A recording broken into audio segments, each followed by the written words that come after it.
Hi everyone. Today I'm going to teach about subject verb agreement. More examples. See, subject verb agreement ಕರ್ತೃ ಕ್ರಿಯಾಪದ ಹೊಂದಾಣಿಕೆ ಆಗ್ತಕ್ಕಂತಹ ಹಲವಾರು ಎಕ್ಸಾಂಪಲನ್ನು ನೋಡೋಣ. Rules ಗೊತ್ತಿರುವ ಹಾಗೆ ಸಿಂಗ್ಯುಲರ್ ಸಬ್ಜೆಕ್ಟ್ ಇದ್ದಾಗ ನಾವು ಏನಂದ್ರೆ ಸಿಂಗ್ಯುಲರ್ ವರ್ಬನ್ನು ಹಚ್ಚಬೇಕಾಗುತ್ತಾ, ಪ್ಲೂರಲ್ ಸಬ್ಜೆಕ್ಟ್ ಇದ್ದಾಗ ಪ್ಲೂರಲ್ ವರ್ಬನ್ನು ಹಾಕಬೇಕಾಗುತ್ತಾ. See examples. Every seat in this bus dash a number. ಅದಕ್ಕೆ ಯಾವುದು ಅಗ್ರಿ ಆಗುತ್ತೆ? ವರ್ಬು ಹ್ಯಾಸ್ ಆಗುತ್ತಾ ಅಥವಾ ಹ್ಯಾವ್ ಆಗುತ್ತೆ? ಸಿ ಎರಡು ಹಾಕಿ ನೋಡೋಣ. Every seat in this bus has a number, agree ಆಗುತ್ತಾ? And every seat in this bus have a number, agri?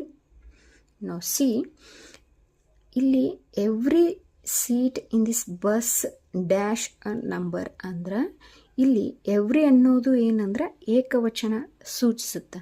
ಇಲ್ಲಿ ಎವ್ರಿ ಸೀಟ್, ಬಸ್ಸಿನಲ್ಲಿ ಪ್ರತಿಯೊಂದು ಬಸ್ಸಿಗೂ ಏನಂದ್ರೆ ಒಂದೊಂದು ನಂಬರ್ ಐತಿ, ಹಾಗಾಗಿ ಏನಂದ್ರೆ ಇದು ಏಕವಚನ ಆಗುತ್ತೆ. Every seat in this bus has a number.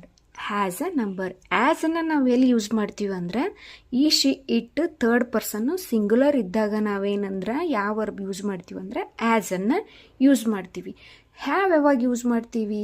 I, you, ಉಯ್, they ಇದ್ದಾಗ ನಾವು ಆವನ್ನು ಯೂಸ್ ಮಾಡ್ತೀವಿ. ಇಲ್ಲಿ ಎವ್ರಿ ಅನ್ನೋದು ಏನಂದ್ರೆ ಏಕವಚನ ಸೂಚಿಸುತ್ತೆ.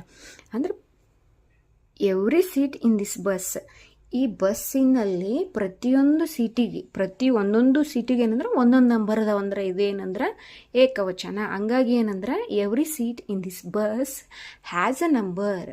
ಈ ಬಸ್ನಲ್ಲಿ ಒಂದೊಂದು ಸೀಟಿಗೆ ಏನಂದ್ರೆ ಒಂದೊಂದು ನಂಬರ್ ಐತಂತ ಅರ್ಥ. ಎರಡನೇ ಎಕ್ಸಾಂಪಲ್ ನೋಡೋಣ.